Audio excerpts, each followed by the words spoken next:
arahan teman-teman semua. Jadi yang pertama nanti ketika Pak Dubes ya hadir, ya sudah naik tangga, nanti teman-teman diharapkan berdiri semua. Ya, berdiri semua, dan ketika sudah masuk ya ruangan ini tepuk tangan semuanya. Oke teman-teman, tepuk tangan dengan meriah. Itu yang pertama. Yang kedua, nanti kita akan menyanyikan lagu Indonesia Raya. Nah, nanti diharapkan teman-teman berdiri semua dan menyanyikan lagu kebangsaan kita dengan semangat. Ya, jadi jangan ada yang diem saja, semangat ya, yang lantang. Karena beliau Pak Dubes suka orang yang semangat ya. Nasionalisme tinggi sekali beliau. Selanjutnya, nanti yang ketiga, ketika para speaker nanti turun dari podium, dimohon untuk tepuk tangan lagi teman-teman. Ya, jadi ketika speaker sudah turun, ya dimohon tepuk tangan. Nanti insya Allah kita ada 3 speaker dan 1 nanti itu ambassador lecture sama Profesor Profesor Dr. Talip Kucukcan. Nanti ketika saya panggil Dr. Talip Kucukcan, teman-teman juga tepuk tangan lagi. Oke ya? Ya, ketika Profesor Dr. Talip ya Kucukcan, teman-teman tepuk tangan yang meriah. Oke ya? Bisa dimengerti teman-teman? Oke. Insya Allah mungkin sekitar 10 menit lagi lah ya. Nah, ya, beliau akan datang. Lagi on the way dari Rumah Sakit Islam ke sini. Oke, thank you very much. Assalamualaikum warahmatullahi wabarakatuh.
kepada teman-teman untuk berdiri menyambut kedatangan dubes kita.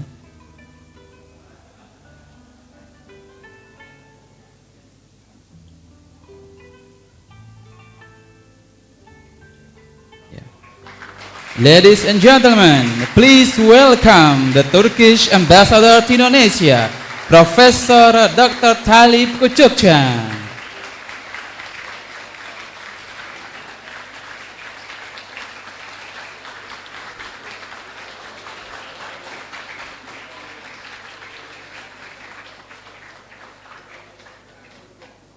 Silakan duduk kembali.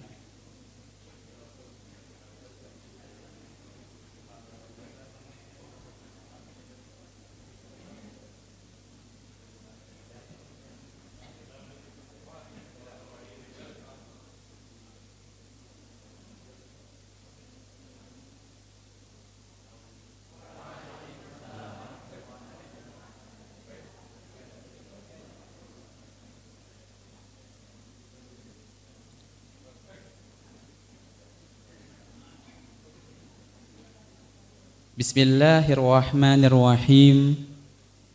His Excellency, our beloved Ambassador, Professor Dr. Talip Kucukcan, the Ambassador of the Republic of Turkiye, Ibn Khaldun Universitas House. The Honorable Dr. Hajjah Sharifah Sofia MSE, Regional Secretary of Bogor City, representing the Mayor of Bogor. The Honorable Mr. Kanan Ashar, Chairman of Commission 1 of the Bogor City Parliament. The Honorable Professor Dr. Haji Endin Mujahidin MSE, Rector of Ibn Khaldun University. The Honorable Dr. Haji Didi Hilman SHMH, Chairman of Ibn Khaldun Islamic Education Foundation. The Honorable Professor Dr. K. Haji Didin Hafizuddin, Chairman of the University Senate. The Honorable Dr. Dwi Sudarto, Chairman of RSIB Foundation. The Honorable Dr. Randes Hanif Salim MA, Chief Senior Advisor for Bogor Islamic Hospital. The Honorable Vice Rectors, Deans, distinguished guests, ladies and gentlemen, Assalamualaikum warahmatullahi wabarakatuh. Good morning and welcome to Studium Generale with theme Turkey's role in health, education, and international cooperation, perspectives and opportunities. We would like to extend our warmest greetings and express our gratitude for attending and participating in this marvelous event. First of all, let us praise to the Almighty Allah Subhanahu wa Ta'ala. Because of His blessing, we are able to attend this event. Secondly, may peace be upon our Prophet Muhammad sallallahu alaihi wasallam, who has guided us from the darkness to the brightness era. I am Hafiz Taqwa, honored to serve as the Master of Ceremony for this remarkable event. Excellencies, distinguished guests, ladies and gentlemen, for a brief moment, we would like to invite you to stand and sing the Turkish and Indonesian national anthems. Ladies and gentlemen, please stand up and sing it loudly and enthusiastically.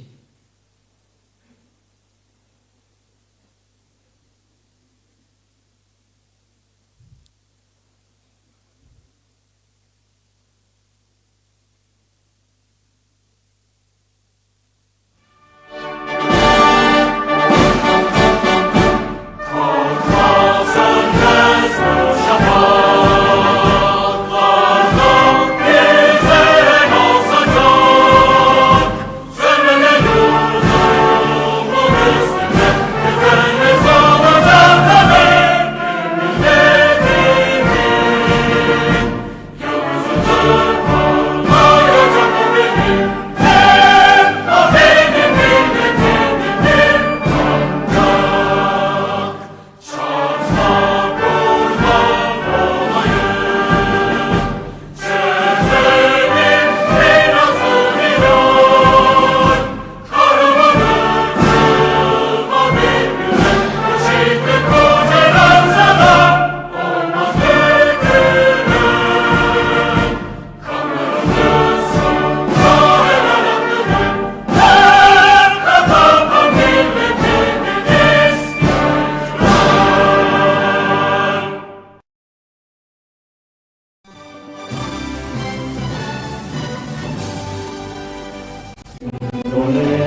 aku berdiri jadi pandu ibuku.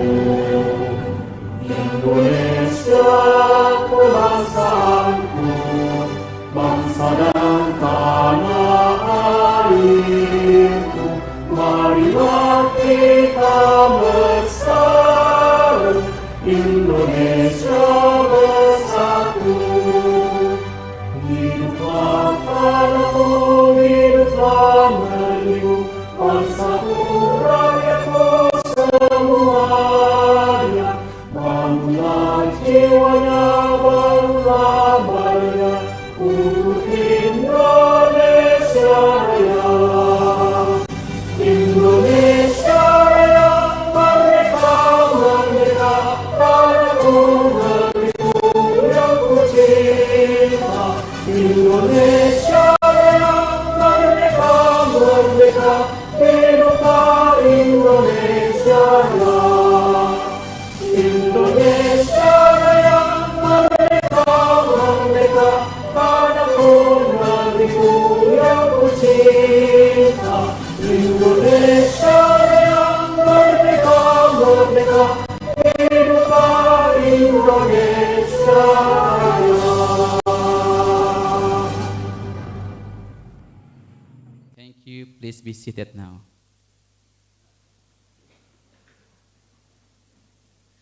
Ladies and gentlemen, the next agenda is reciting the Holy Quran. We would like to call Islam Shamil Fatahillah. For Islam Shamil Fatahillah, the floor is yours.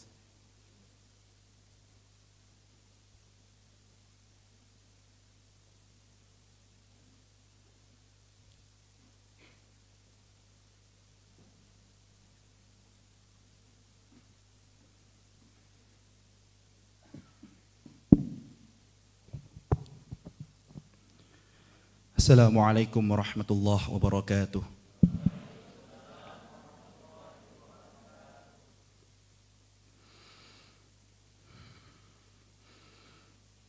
أعوذ بالله من الشيطان الرجيم.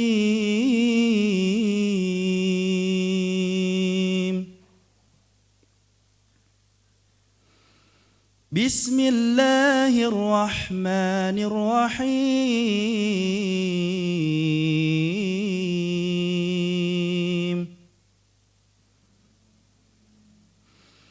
الرحمن علم القرآن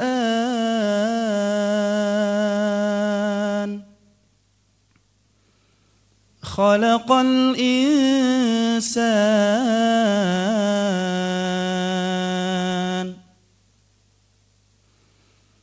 علمه البيان.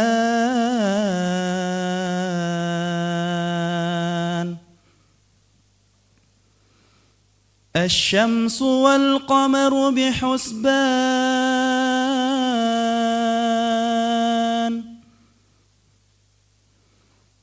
والنجم والشجر يسجدان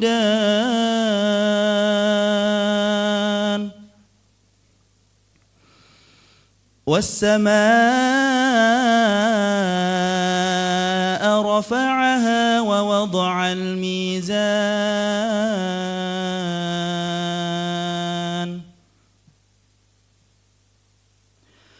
ألا تطغوا في الميزان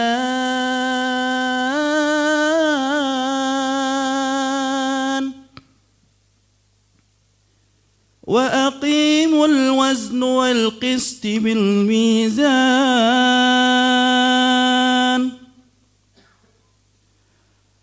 وأقيموا الوزن بالقسط ولا تحسروا الميزان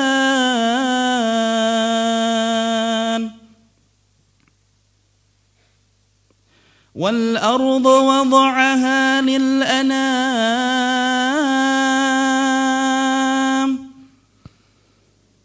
فيها فاكهة والنخل ذات الأكمام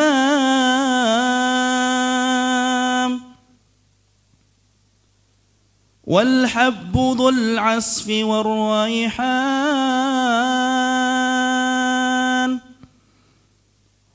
فبأي آلاء ربكما تكذبان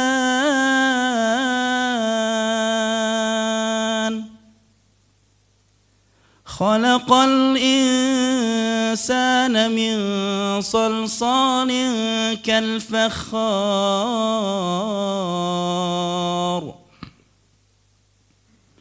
وخلق الجان من مارج من نار فبأي آلاء ربكما تكذبان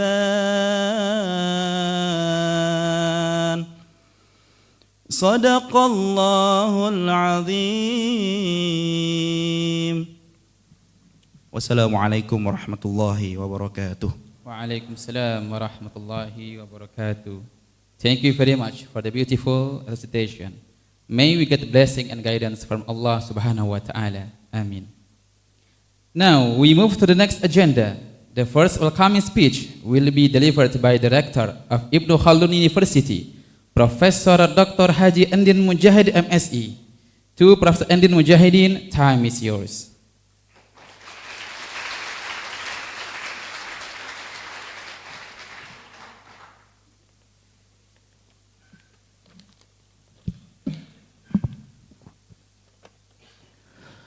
Assalamualaikum warahmatullahi wabarakatuh. Alhamdulillah wassalatu wassalamu ala Rasulillah Sayyidina Muhammad ibn Abdillah wa ala alihi wa sahbihi wa man tabi'a huda. Amma ba'du, His Excellency Prof. Dr. Talip Kucukcan, Ambassador of Turkey, ahlan wa sahlan bikudumikum bil Jami'ah Ibnu Khaldun. Urahibukum marhaban katsira. The Honorable Dr. Hajjah Sharifah Sofia, representing the Mayor of Bogor City. Honorable Mr. Karnain Asar, Chairman of Commission of the Bogor City Parliament. Dr. Haji Didi Hilman, Chairman of the Ibnu Khaldun Islamic Foundation. Vice Rectors, Dean, distinguished guests, esteemed students, and their colleagues. Good morning to all. It is a great honor to welcome you as we gather to explore Turkey's significant contribution to health, education, and international cooperation. This timely discussion aligns closely with our mission at Ibnu Khaldun University to broaden our global outlook and strengthen partnership with esteemed institutions worldwide. At Ibnu Khaldun University, our community of over 9,000 students, including 205 international scholars, reflect our commitment to fostering a vibrant, collaborative academic environment. We look to Turkey's impressive advancement in health, education, and technology as both inspiration and a blueprint for partnership as we work towards shared goals. Turkey's roles in advancing global health and education is both admirable and impactful, emphasizing the importance of inclusive, adaptable educational framework and cutting-edge medical development. Ibnu Khaldun University is inspired by this effort and sees great potential for collaboration through knowledge sharing, joint research, and academics exchange to tackle both regional and global challenges. Our mission at Ibnu Khaldun University is to be a center of knowledge that drive positive change locally and globally. Rooted in Islamic values, we strive to advance science, technology, and culture for the benefit of society. Collaboration with Turkey institution enable us to uphold our commitment to high quality education and prepares our students to be responsible global citizens. Your Excellency, we extend our gratitude to Turkey for championing international cooperation and fostering educational opportunities. May this event inspire meaningful partnership that pave the way for a brighter future. وآخرا نحن نشكركم بحضوركم في هذه الجامعة. هذه الجامعة عقدها العلماء وزعماء من إندونيسيا في 61 في إندونيسيا وهذه الجامعة الآن تملك 7 كليات و37 قسما من مرحلة الدكتور وماجستير نعم وقبل ماجستير. نحن نرجوكم في يوم القابل أن نكتب مثل المعلقة بتقديم الجامعة وفي تقديم العلومية إن شاء الله بين تركيا وإندونيسيا. شكرا جزاكم الله خير الجزاء. Assalamualaikum warahmatullahi wabarakatuh.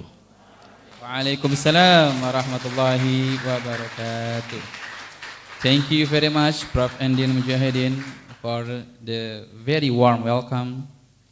The second welcoming speech given by Chairman of Ibn Khaldun Islamic Education Foundation, Dr. Haji Didi Hilman. To Dr. Haji Didi Hilman, time is yours.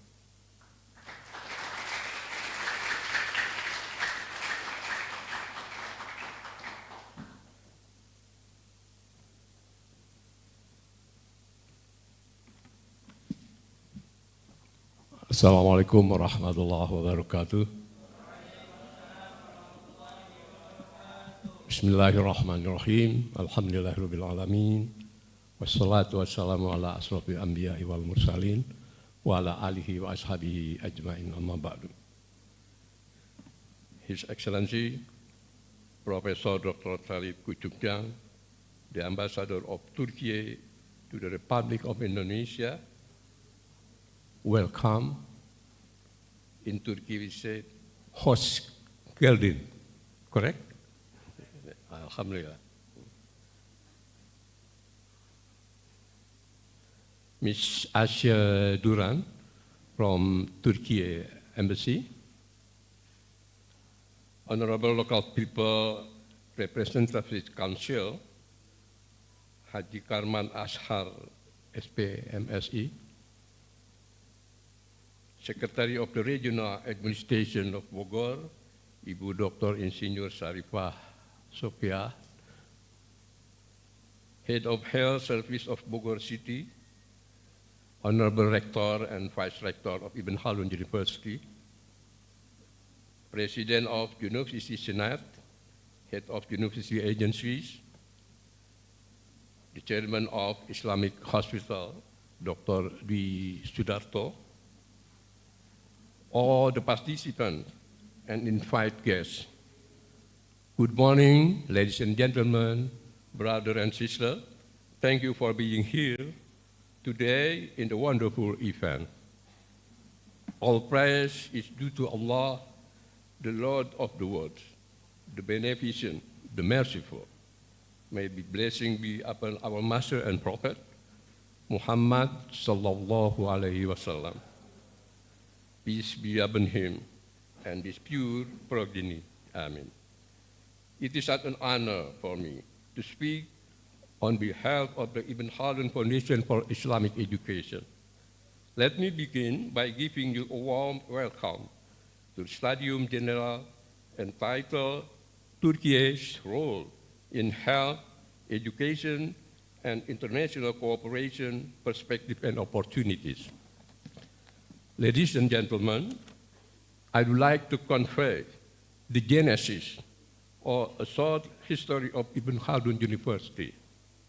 This university was established in 1961. The founding fathers are the freedom fighters who fought against Dutch colonialism.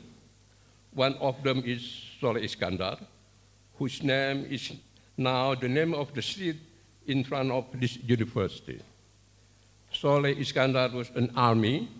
He was a battalion commander of Tirtayasa Brigade, Siliwangi Division of Indonesian Army, who conducted guerrilla warfare in Bogor and Banten region.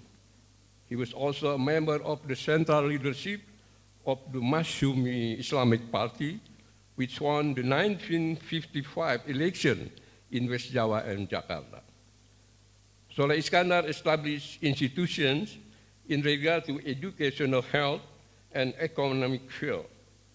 There are Islamic Bank, hospital, Islamic boarding school, and there's university as well. The spirit of him guided us to continue the struggle he had initiated in this field.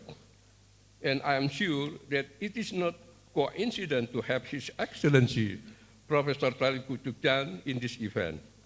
I really hope that the collaboration between Turkiye and Ibn Khaldun University will continue well after this activity. At last, I don't want to take too much of your time. I hope this event is successful. Thank you. Billahi taufiq wal hidayah. Wassalamualaikum warahmatullahi wabarakatuh. And free Palestine. MashaAllah. Thank you very much, Dr. Haji Didi Hilman, for the great speech. All right, last but not least is the welcoming address from Regional Secretary of Bogor City, representing the Mayor of Bogor, Dr. Haja Sharifah Sofia MSE. To Dr. Haja Sharifah, time is yours.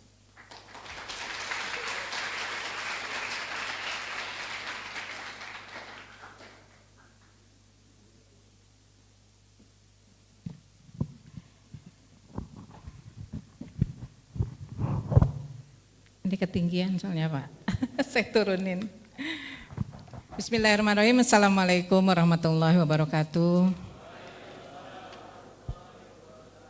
Assalatu wassalamu ala asrafil anbiya'i wa mursalin wa ala alihi wa ashabihi ajmain amma ba'du. Good morning, distinguished guests and faculty and students and all members of the academic community at University Ibn Khaldun Bogor. Respected Ambassador of the Republic of Turkey, His Excellency for Professor Dr. Talip Kucukcan. I'm sorry if I'm wrong in spelling your name.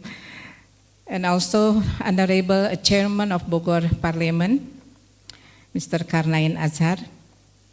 Honorable Rector of Ibn Khaldun University, Professor Dr. Haji Endin Mujahidin. Honorable Chairman of Ibn Khaldun Islamic Foundation, Dr. Haji Didi. And also beside you, it's my friend, the name Hanif. Actually, we are in the same senior high school. And also he was a diplomat, diplomat in Indonesia Embassy in Turkey. I met him 2 times in Turkey. And also as team leader, student and attendees. First and foremost, I would like to extend my sincere gratitude to Allah Subhanahu wa Ta'ala for enabling us to gather here in good health and high spirit for today's Studium Generale. I also thank University Ibn Khaldun for inviting me to for government of Bogor City to this esteemed event. It is a great privilege to join you in welcoming His Excellency, the Ambassador of Turkey, whose presence today signifies the strong ties and mutual respect between our countries, We are especially honored to learn about Turkey's role in health, education, and also international cooperation perspective and opportunities. These terms are deeply relevant to us here in Bogor, as they align with our aspiration for a healthier, more education, and also a globally connected community. Turkey has demonstrated remarkable achievements in these fields, from innovation and healthcare and advancement in educational access to impactful international partnerships. We are eager to understand how Turkey's experience can inspire and enhance our efforts here in Bogor. This exchange for ideas is especially valuable as we navigate challenges in health, education, and also sustainable development amid a rapidly changing global landscape. University Ibn Khaldun Bogor has always been a cornerstone for advancing academic excellence and fostering values-based leadership. Even like the Studium Generale serve to broaden perspectives, encourage critical thinking, and inspire proactive steps toward building a better future for Indonesia and the world. In the Bogor City Government, we are committed to creating an environment that nurtures both educational and professional opportunities by working together and learning from global examples. Like Turkey experience, we can strengthen our initiative and improve the quality of life of our citizens. May today's session be fruitful, inspiring, and a foundation for future collaboration between our communities and countries. We look forward to building partnerships that bring positive changes to health, education, and also the international cooperation. That's all the welcome I can convey. May Allah subhanahu wa ta'ala always bestow His grace and guidance on all for us and make all our efforts and form of worship and a real contribution in the progress of the nation and also the welfare of the people. Thank you, and may today's event be success for us all. Wassalamualaikum warahmatullahi wabarakatuh. Thank you very much, Dr. Haris Sharifa, for the wonderful speech. Now, we are coming to our main agenda. There is ambassador lecture with theme, Turkey's role in health, education, and international cooperation, perspectives and opportunities. But before that, I would like to read his CV first. Curriculum vitae of our brother ambassador, His Excellency Professor Dr. Talip Kucukcan. Professor Dr. Talip Kucukcan is ambassador of Turkiye to Indonesia since 2022. He received an MA from the School of Oriental and African Studies, University of London, and a PhD in Ethnic Relations from the University of Warwick, Coventry City, United Kingdom. He worked as a research fellow at the Center for Research in Ethnic Relations, University of Warwick. He also served as a senior advisor to the President of Higher Education Council of Turkey. He was the editor-in-chief in Inside Turkey, a policy journal published by SETA Foundation, where he was also director of foreign policy research. Professor Dr. Kucukcan works on comparative secularism, Middle Eastern politics, Turkey-EU relations, and Islam in Europe. His publications include Politics of Ethnicity, Identity, and Religion, Turkish Muslim in Britain, 1999. Also, Euro-Turks and Turkey-EU relations, The Dutch Case, 2006. Also, Turks in Europe, Cultural Identity Integration in 2009, and the State-Religion Relations in Europe, 2008. His specialties are research, consultancy and teaching in Turkish politics, Islam comparative secularism and minorities, civil society and higher education sector, and security issues. Without further ado, please welcome His Excellency our beloved Ambassador, Professor Dr. Talip Kucukcan. The stage is yours.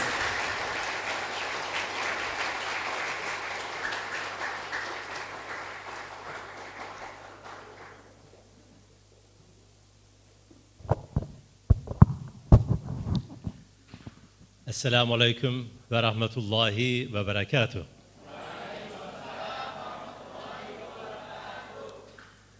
Dear representatives of Bogor City and Bogor Parliament, my dear friend Rector, my chairman, all our friends, and of course, our students.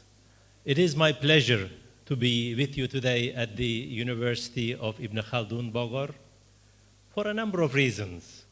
The first reason is the fact that I come from far away. The distance between Turkiye and Indonesia is about 10,000 kilometers. It's far away. But I feel at home here because I feel the warmth, I feel the good welcome by the Indonesian friends, Indonesian brothers and sisters.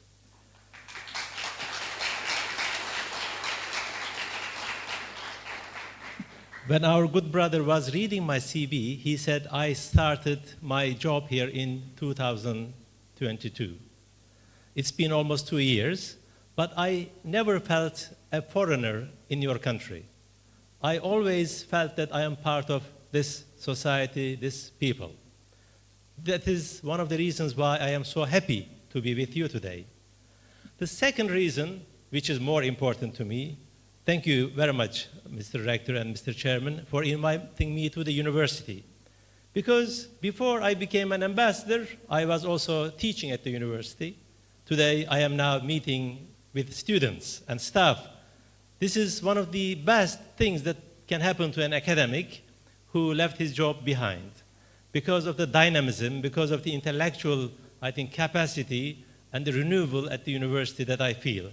That's why I particularly thank you for joining us today, especially to students and to academic staff. It is really an honor for me to be here with the students of this university. This university, when you look at the name of the university, it is quite important. As a sociologist, my background is sociology plus Islamic studies. And when I teach my students about the sociological theories and the sociology, we usually look at the books of Max Weber, Karl Marx, Durkheim, and many others. In the Western textbooks, Ibn Khaldun is missing. But when you look at the history of sociological thought, Ibn Khaldun is there as the founding father of sociology. That's why you are reading, you are studying at such a university, and we have to, I think, look at this legacy that illustrates how important it is to become or to be one of the students Ibn Khaldun University, because we have a very big intellectual background. When I was studying at the university, nobody told me that one day I could become an ambassador. And nobody told me that I could become a professor. And nobody told me that I could become members of the parliament. He missed that point.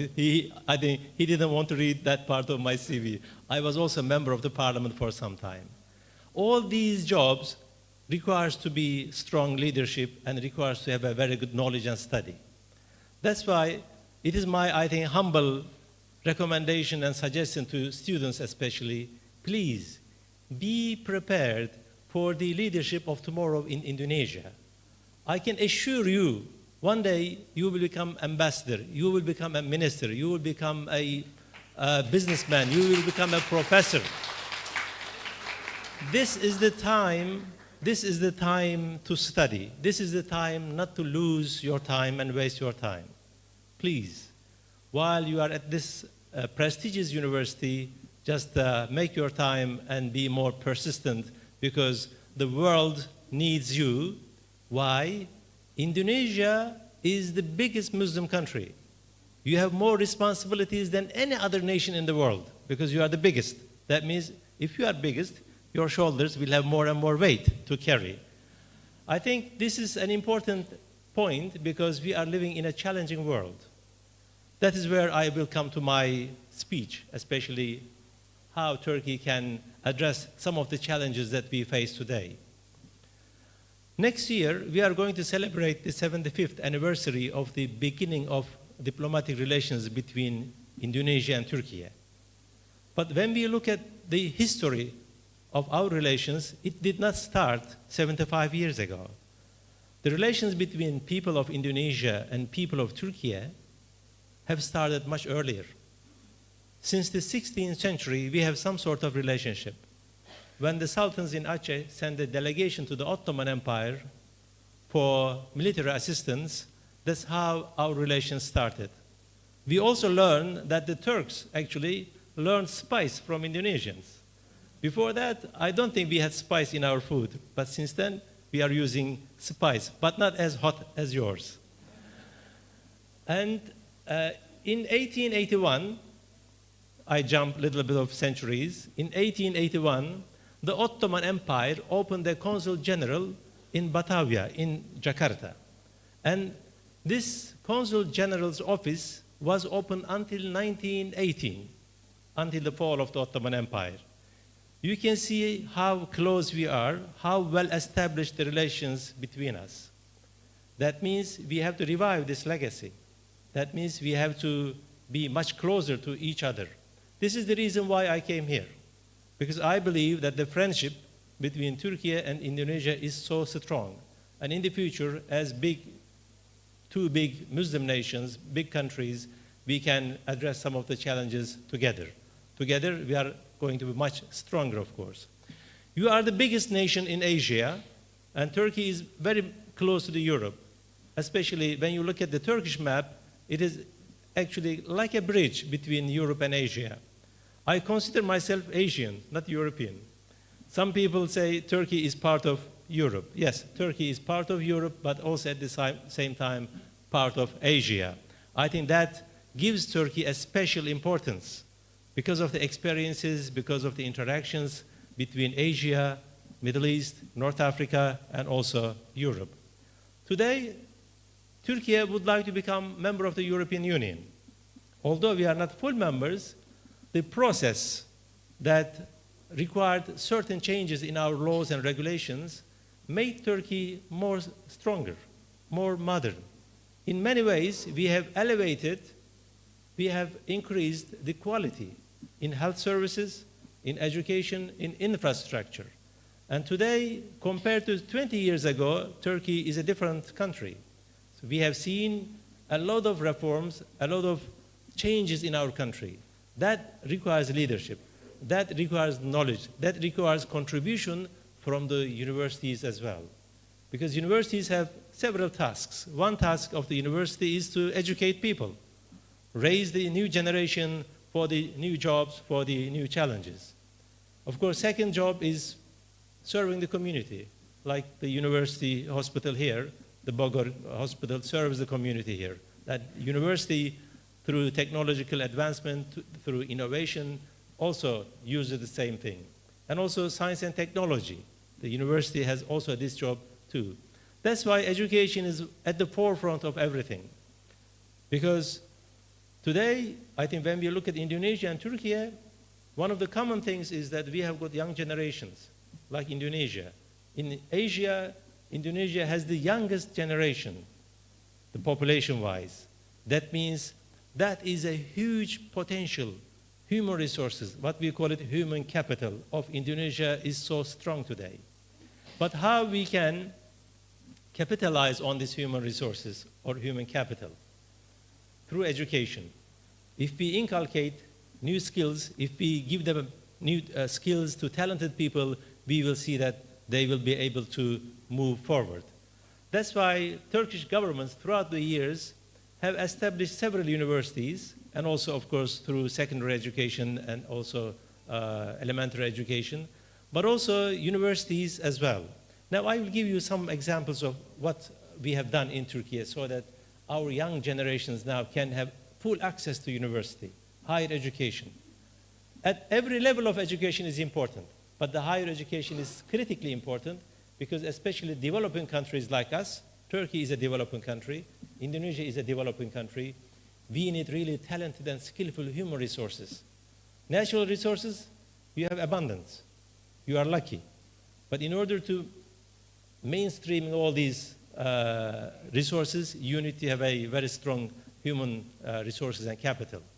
In order to have that capital, we need to educate and train the young generation in a different way, more modern way, using the technology, using a different vision.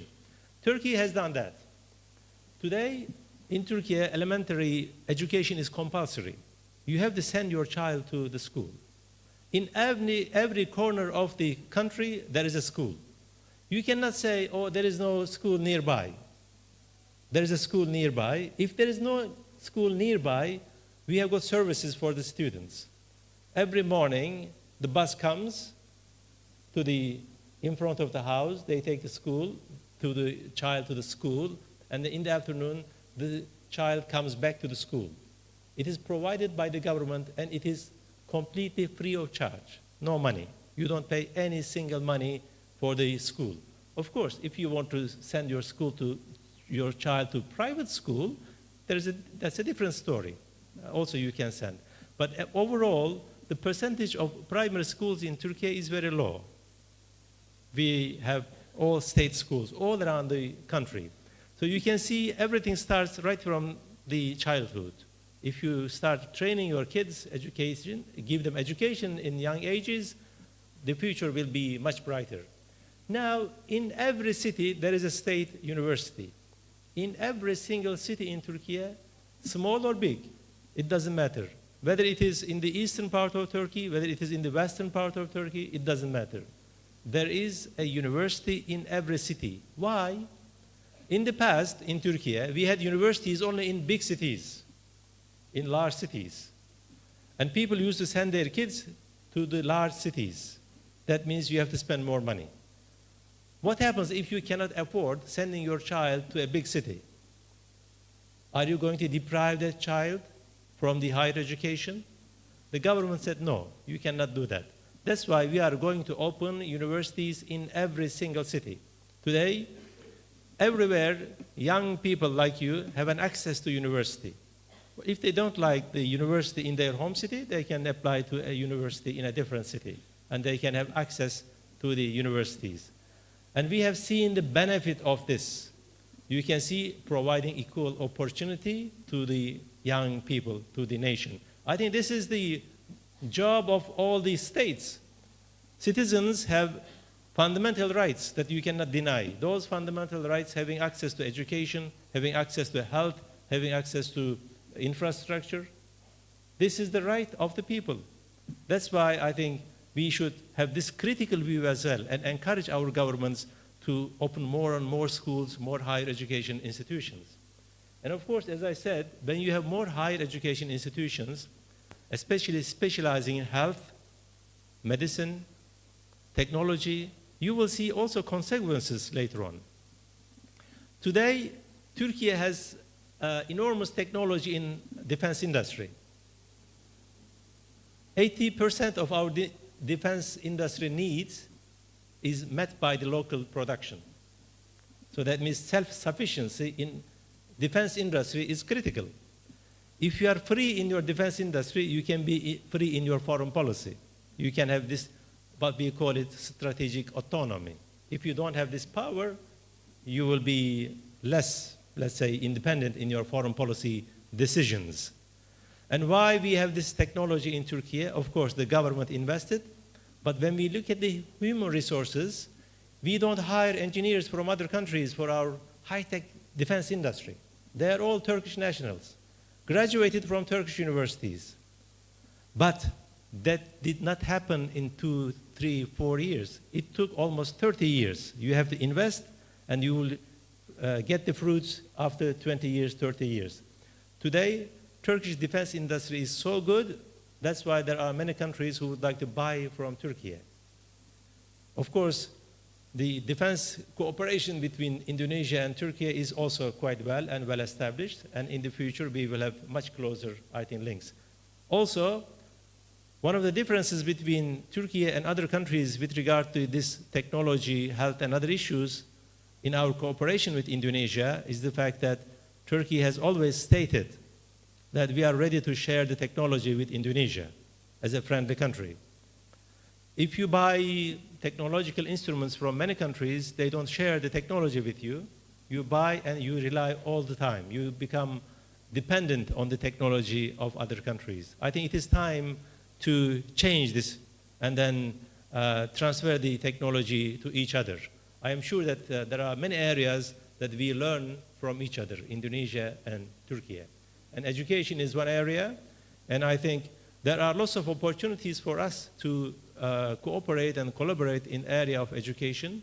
Of course, we can start with exchanging students. We can start with exchanging academics, but we should not stop there. We should continue writing projects together, applying to funds for research projects together. That's how I think we can establish the link and also consolidate the current relations between our countries. I believe that universities have also that sort of responsibility. And I have visited several universities here, and also I brought some universities from Turkey. I see that there's a lot of interest by the Turkish universities to have contact with the universities in Indonesia, and I am sure that the University of Ibn Khaldun, Bogor, will be one of those institutions where we can have more and more Turkish students, Turkish academics, and also universities coming and visiting you. And as you know, as I stated in the beginning, Turkey is trying to become a member of the European Union. Because of that, Turkish education system is very much aligned with the European system, especially in the higher education sector. Turkey is part of the Erasmus exchange program. All our universities are now in close contact with the European universities. That has also some impact on the quality of education. And I think that experience can be shared with the University of Khaldun here as well.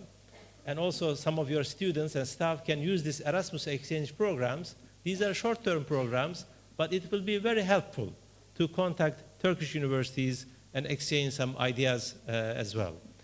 And as I see the program of your university, actually, we will learn a lot from your case as well. When I look at your program, your bachelor's degree, like Islamic economics, halal food, or halal tourism, halal health services, these are some of the issues we don't discuss in Turkey. This is something that you can bring to us so that as a Muslim country, we can also look at those discussions in a much more intellectual way. This will be something that will also create an opportunity for us to have a closer link between Turkey and Indonesia. And also, I would like to urge, especially graduates of the bachelor's degrees here at this university, to look at Turkey scholarships. Turkish government provides scholarships to master's and PhD students as well as bachelors, but bachelors, you are too late to apply for bachelor degree because you are already in a very well-established university here. But for your master's and PhD, you can go to Turkey. There are many opportunities for this by the Turkish government as well as some foundations, private foundations in Turkey. They provide scholarships and funds for your studies. It is covered by the government and by the providers. As I said, when you go to a Turkish university, you are automatically linked with the European universities. I have known some Indonesian students in this country. They went to Turkey on scholarship, and for 6 months they had this Erasmus exchange program. While they were doing master's and PhD, they were able to go to Poland, UK, or France, or some other places where they can also have a different sort of education. You can see, starting from Indonesia, going to Turkey, from there going to Europe and elsewhere. So you are going to be part of this global citizenship, I think. And I think it is time to go beyond our borders and reach out to the world outside. And also I will say, at the moment we have 4,500 students from Indonesia in Turkey. You know why they choose Turkey to study? As I say to you in the beginning, when I came here, I felt at home. I did not feel that I was discriminated because of my faith. I had no problem of finding halal food. So I was part of the society. That's how you will feel. When you go to Turkey, you will feel that you are part of Turkish society. I mean, you will be received warmly. You have no worries when you are in Turkey. It's a safe country, and there is no visa if you want to go for short term. You can also visit Turkey anytime you like. I think these are some of the educational achievements that I have just mentioned in Turkey, but also opportunities between our universities and our countries. And also we have got an institution called Higher Education Council. I think it is similar to your now newly established Ministry of Higher Education and Technology. We can also involve them together in a broader context so that our educational relationships will be much better. Finally, on the educational front, as I said, we have very strong universities in several areas, in medical, in technological studies, in social sciences. You are most welcome to contact us if you would like to visit Turkey, if you would like to be part of this education, let's say, ecosystem. Please let me know so that we can exchange some ideas with you in the future. As far as the second issue is concerned, the health issue is concerned, there is a lot to say about the achievements of Turkey in the last 30 years. Until 2000, we have very fragmented health system in Turkey. There were lots of hospitals, different types of hospitals. I would say, for example, the police force, they had their own hospitals. The military, they had their own hospitals. The teachers even, there was a teacher association, they had their own hospitals. It was very fragmented. And of course, it was very difficult to manage and have access to these hospitals. The government of Turkey in 2003 launched a project on reforming the health system in Turkey.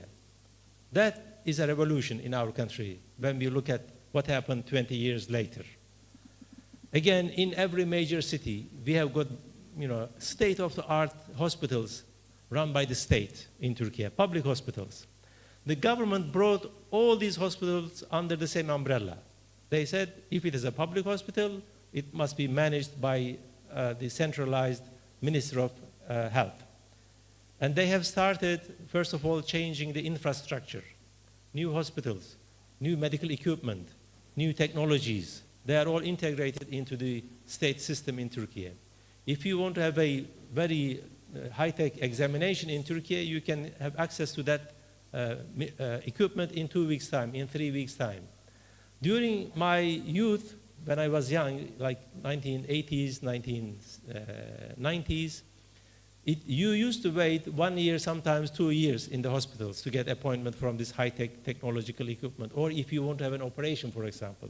Now, it takes 3-4 weeks, you will be treated, and also your medicine will be given. And one of the interesting things, when I talk this to many friends here in Indonesia, all of these facilities in Turkey, in education as well, free. As I said, these are the rights of the people. In higher education in Turkey, we have got two kinds of universities, state universities, private universities.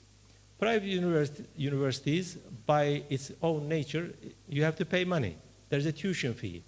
But in state universities, you don't pay single rupiah, no money at all, completely free of charge state universities. In the elementary school, as I said, all free, and all the books used by the students. The first day of the school, they will find all these resources on their table. It's already ready by the government. You can see how valuable our citizens are. And that should be, because we are talking about a human being. And the universities in Turkey have the same policy. The government said, no money for the state universities. There used to be some charge. The government has lifted all these charges. That's why everyone, even from the, let's say, socioeconomically disadvantaged groups, they can come to university in Turkey. If they don't have any place to stay, there is a dormitory run by the state as well. There is a space. And there is also some scholarship by the state as well. I think this is something that should be also looked at very closely. And the health system is the same in Turkey. You can go to the best hospitals in Turkey if it is a state hospital. You can get online appointment with the doctors, and they will look at all the details, and then everything will be, again, free of charge. It is not the treatment, it is not the operation, but also the medicine is also free in Turkey. I think that is a very symbolic contribution. It is very symbolic. But overall, when you look at the general picture in the health system in Turkey, it is fully funded by the state. And of course, when we look at the training of our doctors, again, this is quite important. So we have a lot of cooperation with the US universities and European universities. And in every major university, we have got Department of Health or Faculty of Medicine in Turkey. Of course, the number of doctors in Turkey, like I think there's a similar picture in Indonesia, is not sufficient enough given the number of the population. I think every 1,000 citizens, there should be minimum doctors according to EU or World Bank or OECD numbers. Turkey has some problem with this issue, but what we did in Turkey, we have established a new university. It is called Health Sciences University. This university is specifically addressing the needs of the society from this medical perspective. We train their new doctors, we train nurses, we train all these people who are supposed to work at the universities and hospitals in Turkey. So, and that opened a new chapter in our medical profession. Because this university has branches in different cities. The headquarters or director is in Istanbul, but when you look at the branches and teaching, they are all over Turkey. That means we have got conventional medical schools, but also this university, which is much more flexible to open new faculties all around Turkey so that we can meet the medical needs of the society. I think this is something that needs to be looked at as well. Of course, the private health system is also encouraged by the state because they bring new technology, they also provide some sort of services as long as it is paid by the, let's say, patients. This is also an important area. When we look at our research hospitals, university hospitals, again, they are state-of-the-art hospitals with really good doctors and also very good relations with the patients. As I said, in the last 20, 25 years in our country, things have changed for the betterment of the society, actually. Who enjoys the benefits? Of course, the citizens of Turkey. I think that, as I said, requires some good leadership, and I see that the future leaders are here among us today. They are preparing for the challenges ahead. And as far as cooperation, I have briefly, I think, mentioned some of the areas of cooperation with Indonesia in general and with the Ibn Khaldun University in particular, and also with the hospital that we have visited in the morning. We will work on this more specifically. But let me say Turkey's philosophy as far as international cooperation is concerned. First of all, Turkey respects multilateralism all around the world. And also, because of this philosophy, or the foreign policy approach, I would say, Turkey has the fourth biggest network of diplomats in Turkey. We have got more than 140 embassies all around the world. Number 4 in the world. When we look at other countries, you can just maybe guess. US, China, I think India maybe, but Turkey comes, Turkey comes number 4. That means Turkey is very open to international cooperation. We are everywhere. Turkish Airlines flies almost all cities in the world. But I think beyond that, Turkey would like to see more and more humanitarian cooperation. Turkey is the second largest donor in the world. Turkey is not the biggest economy in the world. We are in G20 like Indonesia, but we are not part of G7. We are not in the first big 7. But Turkey is number 2 following US as far as international help is concerned. Our civil society organizations, our TICA agency, and our other government agencies are all around the world providing assistance, help to people. That means Turkey is ready really to international cooperation. And we don't expect anything, because it is the, as I said, the view of the civilization that we come from. Turks and Indonesians, we belong to the same civilization, taking care of human beings. Whatever religion they have, whatever ethnicity, color, we don't care about this. And it is not only that. If you look at the Ottoman experience, the Ottoman Empire has lasted 600 years as a Muslim empire. The Ottoman emperors and Ottoman sultans established waqfs, foundations, to look after animals, let alone looking after human beings and helping the needy. This is the, I think, civilizational view that we need to inculcate and also spread the message that as Muslim nations, as part of the Muslim civilization, we are ready to assist everyone or to help each other in this world. We see a lot of crises. We see a lot of challenges. 2 years ago, you would remember, and some of us, I think, went there, Turkey had a big earthquake, and 50,000 people died in that earthquake. 50,000 people died. And 12 cities were impacted by the earthquake. I have seen right after the earthquake that some of the cities were just, I told one of our friends here, it was like Yawm al-Qiyamah. It was so bad. And what we have seen a lot of help from the international community, and also I would like to thank the Indonesian people. They have also sent a lot of help to Turkey to alleviate at least some of the pains of the people who were impacted. That's why we are always ready for the international cooperation. When we look at the higher education sector, of course, it is something that I am much more interested in because I come from university. I was also teaching. That's why, as the ambassador of Turkey, I would like to state once more that we are ready for cooperation and collaboration in all areas, in science, education, technology, medical profession, exchanging students and staff, and maybe initiating some projects.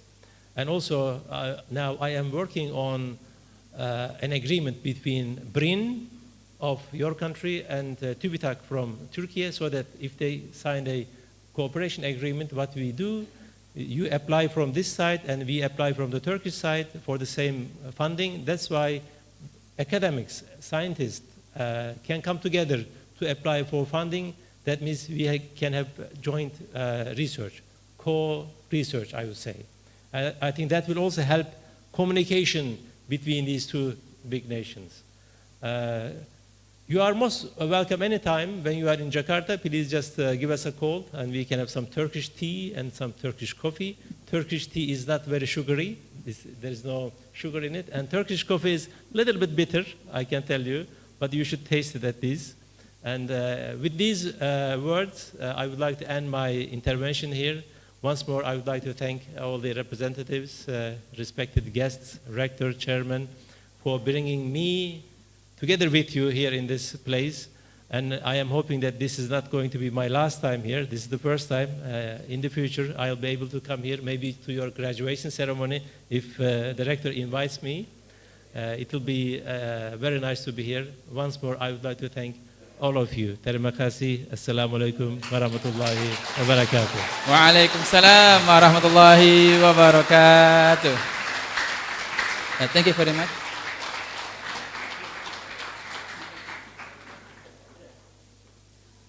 Thank you very much, Professor Dr. Talip Kucukcan, for sharing the valuable speech and fruitful information. But now we are going to Q&A session. So for those who want to ask, please raise your hand. And we only need 2 people. Yeah? 1 person from lecturer and 1 person from a student. Okay, all right, from lecturer first.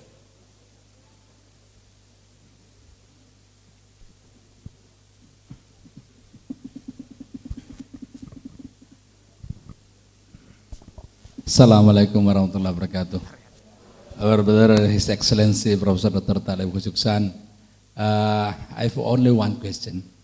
what is the form of cooperation? For example, lecture exchange between Ibn Khaldun University and your university. Thank you. Well, thank you very much. This is an easy question. I was expecting more difficult question. Thank you for this. Well, of course, I mean, when we look at the exchange programs, it will start student exchange, staff exchange, short-term, long-term, and these researchers might come here. And also, this is something to do with the individual, I think, interest of the scholars on both sides. What we do usually, we sign MOUs.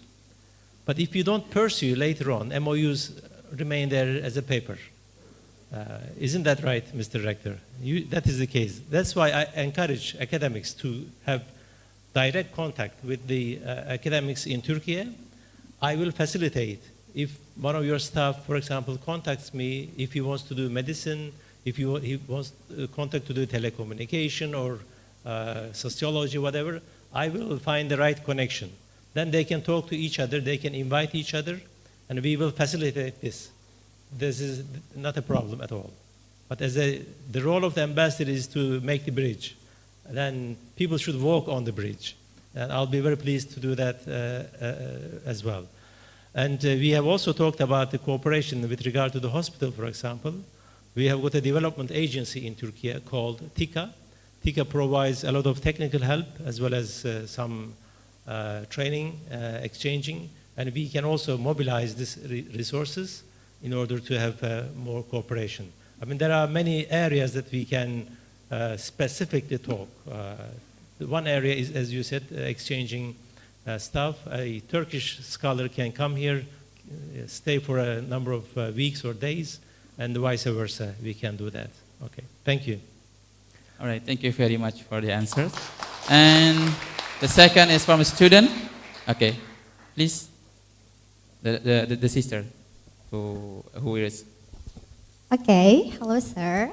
My name is Ahista Fafira Nurilla. I am from English Educational Language major.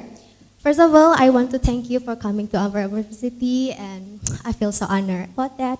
So my question is about Turkey's education system has already been adopted by European systems such as European Credit Transfer and Accumulation System, ECTS, and Bologna process. Would you share to us what is all disadvantages and advantages by those all programs? And I want to your opinion, like there is any possibilities for that program all being applied in this emerging country like Indonesia? I think that's all from me. Thank you very much. Well, thank you for the question. First of all, her English is better than my English. I should come here to improve my English, Mr. Rector, if you allow me to be in your classroom. Thank you. That's very nice of you. I think the accreditation issue is an important one because Turkish educational system is very much aligned with the European system. That means if you would like to become part of Erasmus exchange programs, or if you would like your diploma to be recognized by the European countries, then you need to adopt all these changes and introduce in your own system. That's what we did in Turkey. I think it will be also very useful for the Indonesian universities if they can contact the EU authorities. They would like to introduce not necessarily the same, but even as an Indonesian university, you can use some of the facilities of the EU, like the Erasmus exchange programs. Maybe you cannot apply, but if a Turkish university would like to include Indonesia in their program, they can do it. But what they need a EU, I think, code number from Indonesian universities. If that happens, then they can proceed. Otherwise, they cannot use that sort of funding. They have to use some other fund, or they have to find another resources. But we can also inform the rector and the maybe international students body here how to look at this issue, because if a Turkish student would like to come here as an Erasmus exchange program, for example, we need such accreditation issue. When they come over here, they will have maybe 1 or 2 courses, and those courses should be recognized so that nobody loses time, nobody wastes any time, okay? And I really would like to see, we have a higher education council in Turkey. There's one single body. That is not a ministry, but it has the mandate of the ministry. So they have all these policy decisions made. That's why once a decision is made by the central body, all the universities, whether private or state universities, they have to follow the rule. So this is one of the benefits of centralized system. Sometimes, of course, you need decentralization, but this is how we do it in Turkey. I heard that in Indonesia there are almost 4,000 universities. Am I right? Something, or maybe 1,400. The overall, this is something I'm a little bit confused because since I came here, I'm trying to find out the total number of universities in Indonesia. I couldn't find it, but I think 140 state universities, Mr. Director. That means if you have too many universities, and it is very difficult to have one unified system. And in our country, it is much easier because of this centralized higher educational council, which is responsible for the policies and practices of higher education in Turkey. But the more you have these sort of technical details to be sorted, I think the more you will become part of the international education system. Thank you. Thank you very much. Yeah. And one question, is okay? Yeah. Okay, please, I don't mind. one question, yeah, for the sister, a student.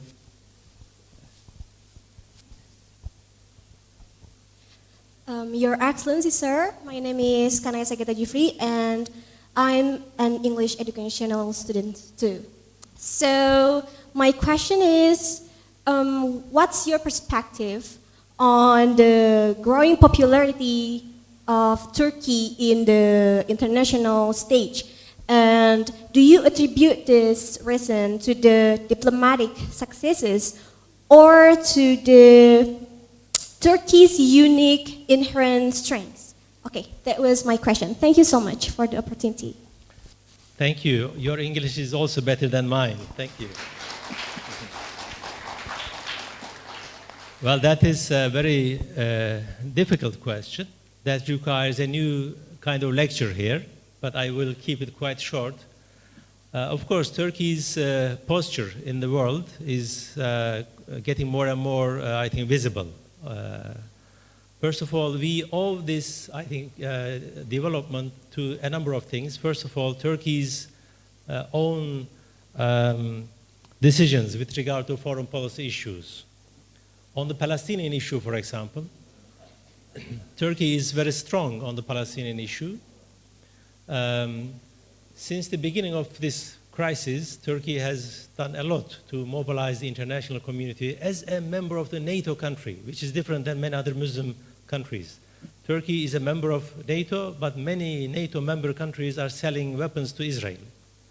Despite that, Turkey said strongly, this must stop, and Israeli aggression must stop as well in the whole world.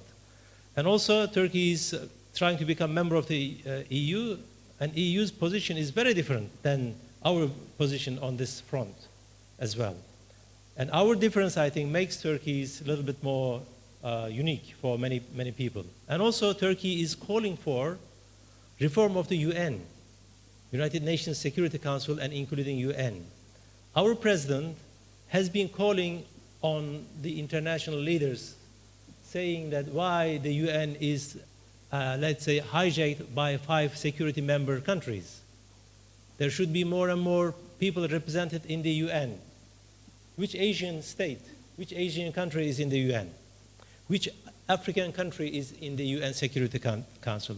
Which Muslim country is in the Asian Security Council? We are talking about 1.5 billion Muslims, but not represented in the UN Security Council. These are some of the things that are asked by our country, our president, different than many people. People are used to defending the status quo. Turkey does not follow the suit. We do not support the status quo today. And Turkey would like to see more and more, for example, humanitarian help all over the world. And also with regard to the Ukrainian war, Turkey has a different stance. all the European countries and including our big allies, they're pressing on Turkey to be against one country and take the other position, but Turkey does not want to take one position according to the interests of other countries. We say no. And I think we have, as I said, improved many things in Turkey: Turkish economy, Turkish civil society, Turkish democracy, our state institutions, our defense industry. That's a whole ecosystem. In the last 20 years especially, we have seen a lot of improvements. That's why we have a different position, and we call it, strategic autonomy. We have got our autonomy now. And of course, Turkey is also allied with many other countries. Recently, for example, I think Indonesia has the same picture. Turkey is becoming member of the European Union. Turkey is member of the European Council. Turkey is a member of also OECD, etc. But lastly, Turkey wanted to become member of BRICS as well. Why? I think there is a very important reason behind it. Because we are all talking about North and South, division of North and South. North is dominating the whole world. The South, you, me, we are part of the South. So Turkey is trying to become also a voice of the voiceless. You know, voice of the voiceless is a term that is used by late Edward Said, voice of the voiceless. What does that mean? The intellectual has a responsibility for Edward Said. He was also trying to promote the Palestinian case. You remember, symbolically, he threw a stone to the Israeli side. And I think nations like us, Indonesia, Turkey, we should try to be voice of the voiceless people in Africa, in Asia, somewhere else. It doesn't matter.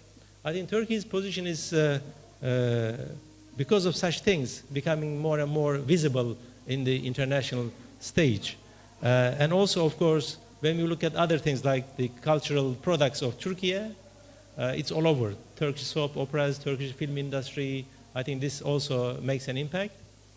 And also, let me share with you some statistics of why many people are interested in Turkey. Last year, we received 55 million tourists in Turkey. 55 million people visited Turkey last year. Our population is 85, almost our population-wise. Only Istanbul, there were 25 million tourists coming to Turkey. Because of, I think, this culture, maybe civilization, Turkey's position, people feel that I think Turkey is also voicing their concerns in the international stage. This may be one of the reasons why maybe Turkey is such a visible country all over the world. But our civil society organizations, I would say, they do a lot of work in different countries in order to provide some humanitarian help and assistance. That also, I think, raises the profile of Turkey in the international stage. And our president has written a book. Sometimes I share it with people. It is in Turkish and also it is in English. Now we are trying to translate it into Bahasa, Indonesia. He says in the book, the English title is "A Fairer World is Possible." A fairer world is possible. The world is not, there is no fairness in this world. There is no equality in this world. But he says a fairer world is possible. I strongly recommend you to find this book on internet and read it, and you will see why Turkey is different than many other, I think, countries in the world. That is also something to do with the leadership issue. Thank you. Thank you very much, Professor Talip Kucukcan, for sharing, for insightful, inspiring answers.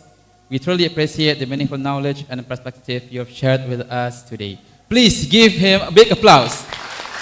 I'd like to invite Prof. Endin Mujahidin for deliver the certificate to our beloved speaker, Professor Talip Kucukcan, and Regional Secretary Dr. Haja Sharifah Safia, MSE.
Now is giving the token appreciation and souvenir to Professor Dr. Talip Kucukcan.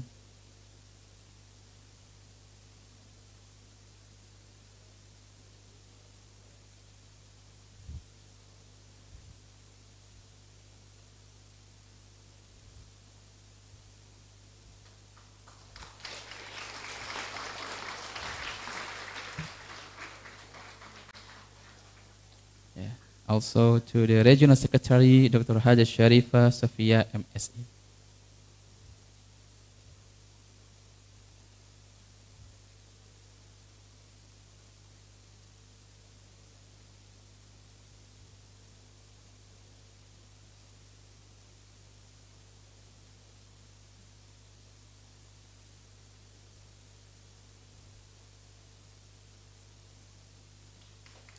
Okay, thank you very much, the Honorable distinguished guests and the Professor.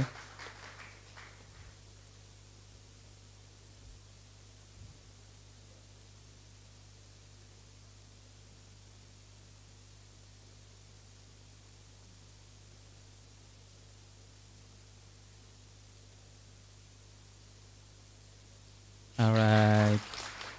Alhamdulillah, thank you very much for the lecturers, distinguished guests, and the professor. Please be seated now.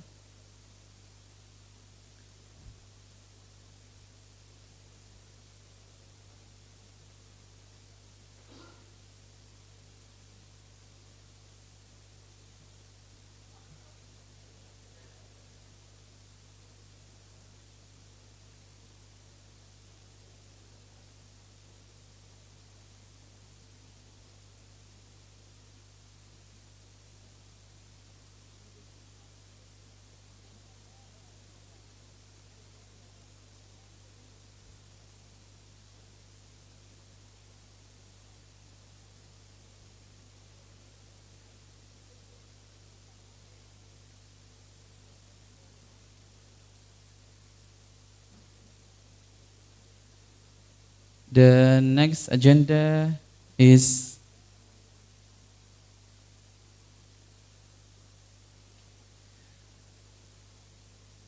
Alright, Alhamdulillah Rabbil Alameen. Ladies and gentlemen, thank you all for joining us today. We are confident that the presence of the ambassador here will be both enlightening and inspiring, and may this event be a source of knowledge and benefit for all of us.